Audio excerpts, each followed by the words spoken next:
student Singh मतम लेबा खिबिकतने अफबा संग तौगदबनी को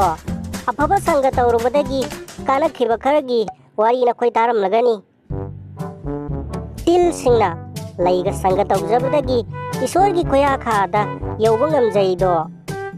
aduga amuksu arupa yotpina ubaka संग तौरुबदगी इसिंगदा तावबा फंगजaido याम लैको सिगुमसे नोय खंगदबनी ओजा फत्तबा संग तौरुबगी मंगजबगी प्रमाणसु लैब्रो ओजा लೈ कईगी लैतनी रविंद्रनाथ टैगोर की अयेक सतमना अजथाउ तिनगा संग तौरुबदगी लुखा खैदोफमदा सगुम चनाय इतै तैरग लैबना कोइ थेंगरमगनी हाइबदी असथाउ तिनदो असथाउ दु योनबो लोइखरगा तिन अहांबदो मीना मुक लैरगा पक्चा खोमबगी सिनैदना अदुनाने आइना हाइबसे ज्ञान तारेदना होय ओजा ज्ञान ताजरे ngасidi aina khoida manipuri pakhong gi parase taktringaida pakhong khara hana chalake ko nakhoi khanglabadi phonglau hangragana ne madam na phonglake ko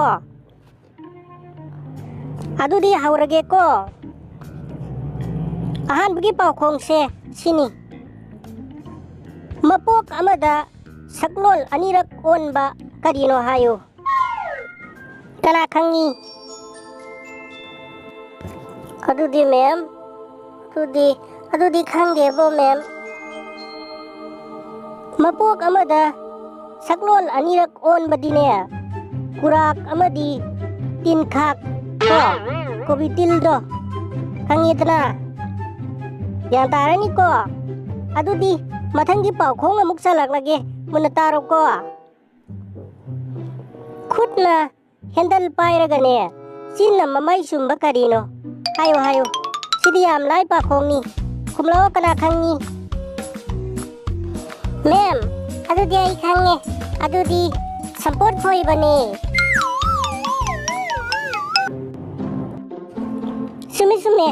सुमे याम हाइरे को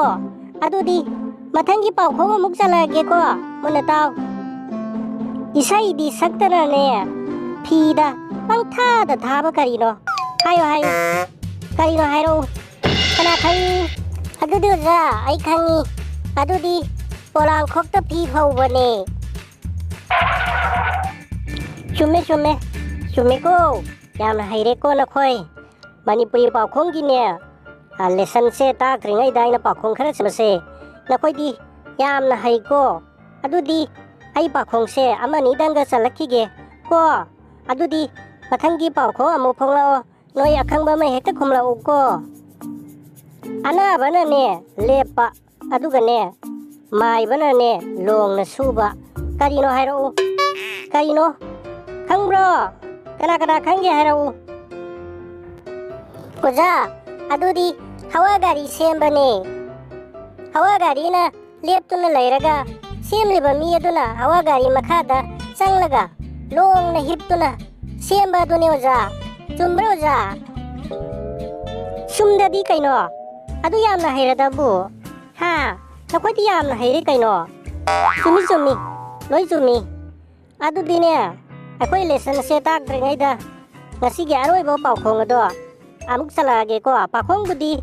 यामना लैरी को अदुबुने ngasiगी खरा लाइबा पाखोंग खरा सी हाना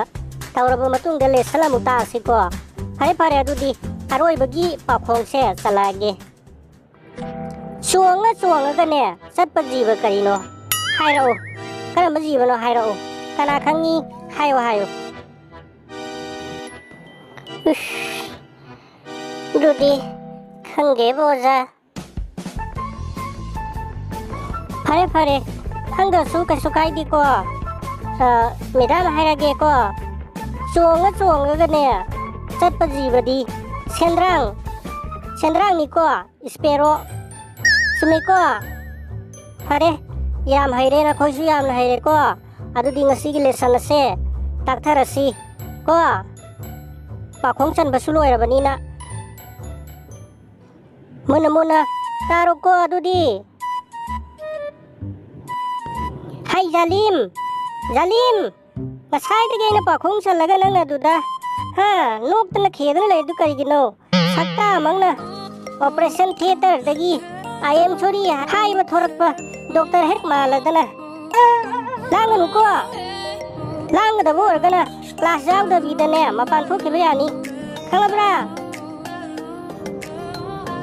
ꯀꯩ ꯀꯥꯟꯗꯕꯗ